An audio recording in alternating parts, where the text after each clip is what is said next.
कुछ महीनों बाद एक लड़की अपना बैग लिए एयरपोर्ट से बाहर आ रही थी। उसकी आंखें नीली थी और उसके चेहरे पर एक हल्की सी मुस्कुराहट थी। उसके लंबे बाल हवा में लहरा रहे थे और एयरपोर्ट पर सबकी नज़र उस पर ही थी।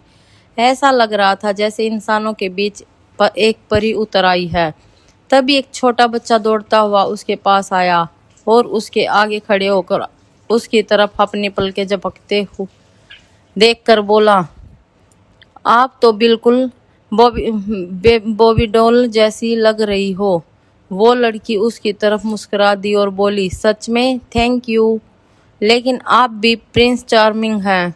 लड़का मुस्कुराते हुए बोला, अच्छा, क्या आप मुझसे शादी करेंगी? उसकी बात सुनकर वो लड़की जोर जोर से हंसने लगी और बोली, हाँ मैं करूँगी, लेकिन पहले बड़े हो जाओ। वो लड़का बोला, हाँ, अगले साल मेरा 5th बर्थडे है, उसके बाद मैं शादी के लिए तैयार हो जाऊंगा। उस लड़की को उसकी बात पर बहुत ज़्यादा हंसी आ रही थी। तभी अचानक से उस लड़के की माँ वहां आ गई और लड़के को पकड़ते हुए बोली, तुम फिर से भाग गए? ये लड़का सच में मेरी नाक में दम करके रखता है। उसने फिर अपने सामने इस खूबसूरत लड़की को देखा, जिसे देखकर वो भी थोड़ी देर के लिए जम गई। फिर अपने होश में आते हुए बोली, आपको इतने परेशान तो नहीं किया? ये सच में बहुत बोलता है। वो लड़की मुस्कुराते हुए बोली, नहीं, ये तो बहुत प्यारा बच्चा है। ये कहकर वो वहां से चली गई। सामने एक 29 साल का आदमी उस लड़की का इंतजार कर रहा था। जैसे ही उसके सामने से आती हुई लड़की को देखा, उसने अपना हाथ हिला दिया। लड़की उसके पास जल्दी से भागती हुए गई और उसके गले मिल गई। भैया, मैंने आपको बहुत याद किया, आप कैसे हैं? लड़के ने कहा, मैं बहुत अच्छा हूँ और हमने भी तुम्हें बहुत मिस किया। पापा तो रोज़ तुम्हें याद करते हैं। जब से उन्हें पता लगा है कि तुम वापस आ रही हो, उन्होंने सबकी नाक में दम करके रखा है। पूरे घर का स्ट्रक्चर चेंज करवा दिया है, तुम्हारी पसंद का खाना बनवाया है और यहाँ तक कि घर में अब कलर भी तुम्हारी पसंद का है। उसकी बात सुनकर वो लड़की मुस्कुरा दी। उसकी नीली आंखें चमक रही थी। उस आदमी का असिस्टेंट जल्दी से आगे बढ़ा और उसने उस लड़की से उसका सामान ले लिया। कार का दरवाजा खोलते हुए उस आदमी ने उस लड़की को अंदर बैठने का इशारा किया। वो जल्दी से कार में बैठ गई। वो बहुत ज़्यादा एक्साइटेड थी अपने पापा से मिलने के लिए। उसका भाई कार में बैठते ही वीडियो कॉन्फ्रेंस में बिजी हो गया। उस लड़की ने देखा कि वो वीडियो कॉल पर मीटिंग कर रहा है। उसका चेहरा मुस्कुराहट से भर गया, क्योंकि उसका भाई अपनी मीटिंग छोड़कर यहाँ आया था और अब वो वीडियो कॉन्फ्रेंस कर रहा था। सच में वो आज भगवान की शुक्र मानती है कि जो उसके पास है वो सबसे बेस्ट है। वो अपने फ़ोन में लग गई। तभी अचानक से ट्रैफिक सिग्नल रेड होते ही उनकी कार रुक गई। उसने बाहर देखने के लिए अपना चेहरा ऊपर उठाया और खिड़की खोल दी। अचानक से उसकी नज़र उसके बगल में खड़ी एक लग्जरी कार पर गई। उसमें बैठे हुए इंसान ने ऊपर जैसे ही उसकी नज़र गई, उसका चेहरा गंभीर हो गया। उसके चेहरे से पसीने छूटने लगे, उसकी मुट्ठी कस गई और अचानक से वो पैनिक होने लगी। उसने जल्दी से हड़बड़ी में अपनी खिड़की बंद कर दी। उसकी सांसें तेज हो गई थी। उसके साथ बैठे हुए उसके भाई ने भी ये सब नोटिस कर लिया था। उसने धीरे से उसके कंधे को छुआ और कहा, माही, क्या हुआ? तुम ठीक तो हो ना? माही ने अपने फेस को नॉर्मल किया और गहरी सांस लेते हुए कहा, कुछ नहीं भाई, मैं बिल्कुल ठीक हूँ, मुझे बस पानी पीना है। दिवंगत ने कार में से जल्दी से आगे से पानी की बोतल पीछे दी। दिवंगत ने वो माही को पकड़ाते हुए कहा, ये लो, पानी पी लो। उसने अपनी बात पूरी की थी कि वीडियो कॉन्फ्रेंस से एक आवाज़ आई, मिस्टर दिवंगत। दिवंगत ने वापस से वीडियो कॉन्फ्रेंस की तरफ देखा और वो वापस से बात करने लगा। वही माही ने गहरी सांस ली और पानी पिया। उसके दिमाग में उस आदमी का चेहरा घूमने लगा जो उसने कुछ देर पहले देखा था। वो आदमी बिल्कुल नहीं बदला था। उसके चेहरे के एक्सप्रेशन और कठोर भाव वो जो हमेशा से रखता था अभी तक उसके चेहरे पर मौजूद थे। वो उसे दूर था, लेकिन फिर भी उसने माही के अंदर तक हिला दिया। वो खुद को उसके बारे में सोचने से नहीं रोक पाई।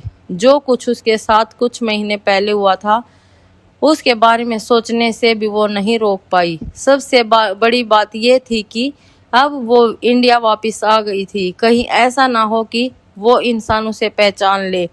वो अपनी सोच से बाहर आई। जब वो आखिर में चौहान मैंसन पहुंच गए, दिवंगत ने उसके लिए दरवाजा खोला और कहा, मैडम जी, आपका अपने महल में स्वागत है। माही मुस्कुरा दी और बोली, भैया आप भी ना जाने मेरा मजाक बना रहे हैं।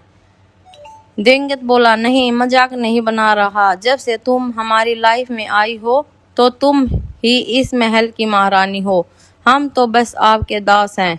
माही मुस्कुराते हुए दिवंगत के साथ अंदर आ गई। वो दोनों इस वक्त बहस कर रहे थे, लेकिन उनके चेहरे पर इस मुस्कुराहट थी।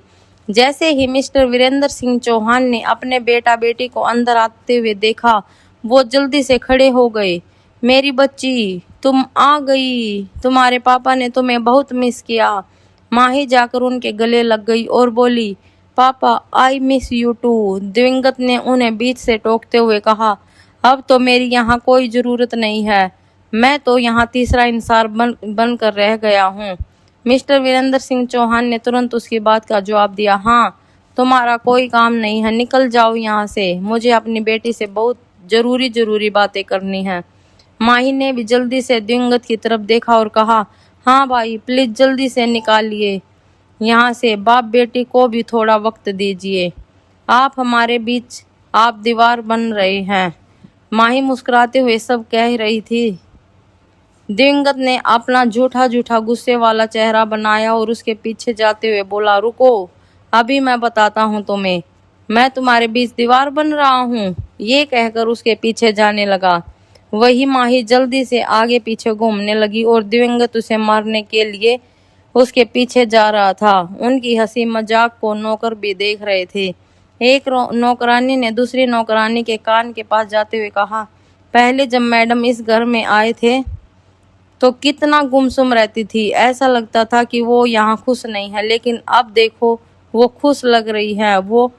अब वो हेल्दी भी हो गई हैं। वो नौकरानी भी मुस्कुरा दी और बोली, हाँ, सही कह रही हो। आज तो वो पहले से भी कहीं ज्यादा सुंदर हो गई है। देखो जरा उनको। विदेश में रहकर उनकी पर्सनालिटी भी चेंज हो गई है। सब लोग आपस में इसी के बारे में बातें कर रहे थे। वहीं सिद्धांत इस वक्त ऑफिस में बैठा हुआ था जब उसके पास डॉक्टर का कॉल आया। सर को होश आ गया है। सिद्धार्थ ने डॉक्टर की बात सुनी और कहा, होश आ गया है? होश तो पहले भी आया था। ऐसा ना हो कि दोबारा से बेहोश हो जाए और फिर वापस से कोमा में चला जाए। डॉक्टर जल्दी से बोले, सर, इस बार उन्होंने मूवमेंट भी की है। आप प्लीज एक बार आकर उन्हें देख लीजिए। सिद्धांत अपनी चेयर से खड़ा हो गया और जहां वीरान को रखा गया था वहां पहुंचा। उसने देखा कि वीरान बेड पर बस लेटा हुआ था। उसकी आंखें खुली हुई थी। ऐसा लग रहा था कि वो कुछ गहराई से सोच रहा है। डॉक्टर ने सिद्धांत को बताते हुए कहा, अभी ये बोल नहीं रहे हैं, लेकिन ऐसा लग रहा है कि ये सब कुछ याद करने की कोशिश कर रहे हैं। सिद्धार्थ ने गहरी सांस ली और कहा, ठीक है, इसका अच्छे से ख्याल रखा जाए और जब ये बोलना शुरू कर दे तो मुझे तुरंत बताया जाए। यह कहकर वहां से निकल गया। तभी उसे अव्यांश की कॉल आई। उसके फोन उठाते ही अव्यांश ने कहा, कविश का बर्थडे है। उसने तुम्हारे ही बार में पार्टी रखी है। प्लीज अब ये मत कहना कि तुम्हारे पास टाइम नहीं है। तुमने इतने महीनों में एक बार भी हमसे ठीक से बात नहीं की है। अब प्लीज आज रात को लेट मत करना और टाइम से आ जाना। ये कहकर उसने जल्दी से फोन काट दिया। सिद्धांत ने एक शब्द भी नहीं कहा और वापस से फोन अपनी जेब में रख लिया। दूसरी तरफ माही को भी इस वक्त एक कॉल आया। हेलो सिया, क्या बात है? तुमने तो मुझे यहाँ आते ही कॉल कर दिया। सिया ने सामने से कहा, एक्चुअली मेरा बॉयफ्रेंड का बर्थडे है। क्या तुम आओगी? अब मना मत करना।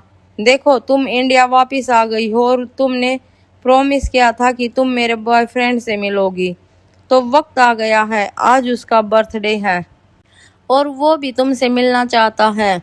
आखिर तुमने मेरा लंदन में इतना ख्याल जो रखा है। माही ने वक्त देखते हुए कहा, ठीक है, मुझे टाइम और जगह मैसेज कर देना, मैं आ जाऊंगी।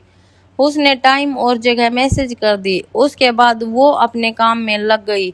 अचानक से तभी उसके नंबर पर सिया ने मैसेज किया और उसे पार्टी का टाइम बताया। जैसे ही माही ने उस मैसेज को ओपन किया, पार्टी वाली जगह का नाम देखकर उसकी आंखें फटी की फटी रह गई। उसने अपने फोन को कसकर पकड़ लिया और धीरे से कहा, रायजादा होटल? मैं नहीं जाऊंगी, लेकिन कब तक भागूंगी सीधा रायजादा से? कभी ना कभी तो ऐसा होगा जब हमारा आमना सामना होगा। और वैसे भी मान्यता अब मर चुकी है, अब वो जिंदा है। वो है माही चौहान। वो किसी सिद्धांत को नहीं जानती, यही सच है। ये कहकर उसने गहरी सांस ली और उसके बाद वो तैयार होने के लिए चेंजिंग रूम में चली गई। उसने एक शॉर्ट मिनी बॉडीकॉन ड्रेस पहनी जिसका रंग ब्लू था और वो बैकलेस थी। उसमें वो बहुत ज्यादा हॉट और सेक्सी लग रही थी। अब उसे इन सब कपड़ों के पहनने की आदत हो गई थी, क्योंकि वो लंदन में अक्सर ऐसे ही कपड़े पहना करती थी। अपने बालों को खुला रख के उसने कुछ हल्का मेकअप किया और अपनी आंखों में नीले लेंस लगा लिए। अपना वजन बढ़ाने की वजह से वो थोड़ा अलग अलग लग रही थी। पहले वो कुछ ज्यादा भी पतली हो गई थी। जितना वजन एक लड़की का होना चाहिए हाइट के हिसाब से, उसके हिसाब से उसका वजन पहले बहुत कम था, लेकिन अब अपनी हाइट के हिसाब से वजन बढ़ाने के बाद वो काफी ज्यादा अलग लगती थी। होटल में जाते हुए वैसे तो उसकी सांसें नॉर्मल नहीं थी, लेकिन फिर भी उसके फेस के एक्सप्रेशन अच्छे थे, क्योंकि वो दिखावा नहीं करना चाहती थी कि वो बहुत डरी हुई है। जब वो आखिर पार्टी वाली जगह पर पहुंच गई तो उसने देखा कि वहां पर पहले से ही भीड़ थी। सिया ने उसे देख लिया था। वो तुरंत उसके पास आई और उसे गले से लगते हुए बोली, माही डार्लिंग, तुम कैसी हो? तुमसे तो बहुत दिनों बाद मुलाकात हुई है, लेकिन तुम आज कयामत लग रही हो। आज सारे पार्टी के लड़के तुम पर ही मरने वाले हैं। माही ने उसकी पीठ को थपथपाया और कहा, अरे तुम कैसी बातें कर रही हो? तुम्हें पता है ना कि मुझे इन सब में कोई इंटरेस्ट नहीं है। सिया उसकी टांग खींचते हुए बोली, इंटरेस्ट नहीं है? या फिर आज तक कोई ऐसा लड़का मिला ही नहीं जो तुम्हारे लायक हो? लेकिन डार्लिंग, आज पास नजरें घुमा, एक से एक लड़के तुम्हारे लिए अपनी पलकें बिछाए हुए हैं। क्या पता आज कोई पसंद आ ही जाए। माही उसकी बात पर मुस्कुरा दी। वो हमेशा लंदन में भी उसे यही बातें ही कहती रहती थी। वही सिया उसे खींचते हुए अपने बॉयफ्रेंड से मिलाने के लिए लेकर गई। उसका बॉयफ्रेंड उसकी तरफ पीठ करके खड़ा हुआ था। वो किसी से बात कर रहा था। जब उसने बात कर ली तो हल्के से सिया ने उसके कंधे पर टैप किया और कहा, कविश ये देखो, ये है माही। कविश जल्दी से पीछे पलटा और उसने माही को देखा। अचानक से ऐसा लगा जैसे उसने माही को कहीं देखा हुआ है। वही जैसे ही माही ने कविश को देखा, उसकी आंखें फटी की फटी रह गई। उसने धीरे से कहा, अरे ये तो सिद्धांत का दोस्त है। उसने अपनी और सिद्धांत की शादी में उसे देखा हुआ था। वही कविश को भी ऐसा लगा कि उसने माही को कहीं देखा हुआ है। उसने उसकी तरफ हाथ बढ़ाते हुए कहा, हम कभी भी कहीं पहले भी मिले हैं? माही ने अपना हाथ कांपता हुआ हाथ झटके से ठीक किया और उसकी तरफ बढ़ाते हुए कहा, मुझे तो नहीं लगता, क्योंकि मैं तो काफी सालों से लंदन में ही थी। इंडिया में तो कभी कभार आई थी। कविश ने अपनी गर्दन हिला दी और उसकी आंखों को देखते हुए कहा, वैसे मुझे याद है कि कभी मैं अपनी जिंदगी में कभी किसी नीली आंख वाली लड़की से नहीं मिला। ये कहकर वो हंस दिया तो माही भी मुस्कुरा दी। तभी कविश को पीछे से माही ने दो आदमी आते हुए दिखाई दिए। उसने अपना हाथ उन दोनों की तरफ हिलाया और कहा, सिद्धांत, अव्यांश, इधर आओ। क्या सिद्धांत पहचान पाएगा माही को, या फिर उसे कभी नहीं पता चलेगा कि माही ही मान्यता है? आगे की कहानी को देखने के लिए चैनल को सब्सक्राइब करें।